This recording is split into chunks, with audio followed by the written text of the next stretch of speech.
je suis à l'origine de l'entreprise Vivaqueur, Brigitte Belay, 45 ans. Cette société, c'est un projet qui me tient à cœur depuis 5 ans, qui a été développé d'abord au sein de l'incubateur de la Belle de Mai à Marseille, et qui permet de développer des services de proximité destinés à rompre l'isolement dans les quartiers. Donc Gaëlle Cariou, 47 ans, et j'ai rejoint Brigitte sur ce projet depuis 1 an et demi, principalement sur la partie accompagnement et coaching des personnes.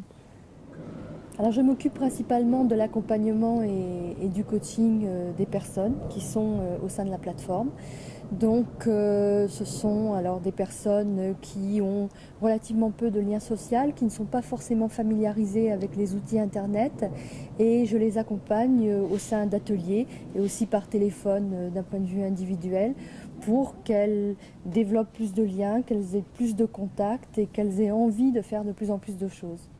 L'idée initiale, c'est de développer une maison de retraite virtuelle. C'était la naissance du projet. Et Vivaqueur, en fait, a développé, plutôt d'être une maison de retraite, c'était une maison de vie. C'est devenu une maison de vie.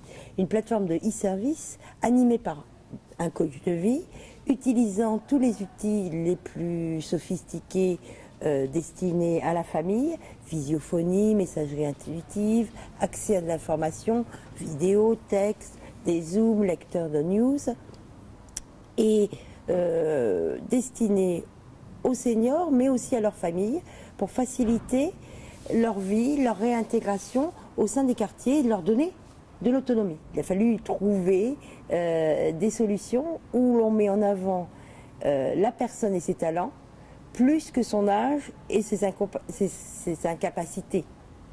Donc l'idée là, c'est vraiment de pouvoir mettre en avant la proximité, utiliser l'Internet pour trouver de l'information pertinente tout proche de chez soi. La vie se passe à 500 mètres de chez soi. Apporter de la sécurité, et là c'était apporter des services de domotique ou via les téléphones mobiles qui permettent de sécuriser l'environnement de la personne, mais aussi de l'information et du partage des savoirs et du partage des connaissances entre les générations ou entre des gens qui ont des... Dans notre plateforme, on a des gens qui sont passionnés de philatélie, passionnés de couture, passionnés de cuisine. Eh bien, ils peuvent ainsi tout simplement travailler sur leurs usages sans avoir aucune connaissance en Internet et en matériel informatique. En fait, nous faisons des ateliers de proximité, puisque le but n'est pas de forcer les personnes à se déplacer au bout du monde pour apprendre à se servir de cet outil très simple. On fait des formations. En 1 heure de temps, en général, les personnes ont acquis les rudiments nécessaires pour pouvoir communiquer. En fait, on s'aperçoit que quand on propose un ordinateur à une personne qui ne sait pas s'en servir, elle le voit comme un outil extrêmement compliqué, et il va falloir, ce qu'elles disent le plus fréquemment, c'est maîtriser le clavier pour arriver à faire quelque chose. Et là, on leur enlève ça, on leur enlève le clavier, on leur enlève toutes les difficultés. Et en fait, les personnes voient l'intérêt avant de voir l'outil. Et c'est ça qui fait qu'au bout d'1 heure, elles ont parfaitement compris, elles n'ont qu'une envie, c'est s'en servir. Le gros travail que l'on a fait, c'est tout d'abord d'expérimenter. Le client, il est roi, et le client, il a différents visages. Il y a bien sûr les seniors, mais leurs familles aussi. Il y a les caisses de retraite, il y a les bailleurs sociaux, les résidences de services, et il a fallu les fédérer au sein de la plateforme parce que les besoins sont multiples et variés. Donc la première étape a été d'apprendre, puisque le cœur est l'humain dans notre plateforme, d'apprendre au travers des expérimentations.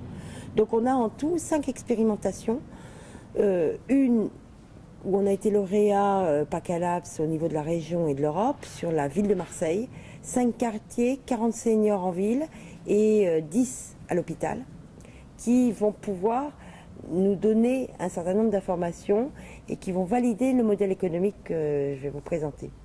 Il y a enfin les HLM de la ville de Marseille, Habitat Marseille-Provence, où là, la plateforme est une plateforme interrésidentielle. il s'agit de pouvoir échanger avec, bien sûr, des commerçants, mais aussi avec le bailleur social. Enfin, il y a Strasbourg. Strasbourg, c'est la possibilité de mettre au sein des résidences de services un outil qui permet de développer les activités des personnes et les liens avec leur famille.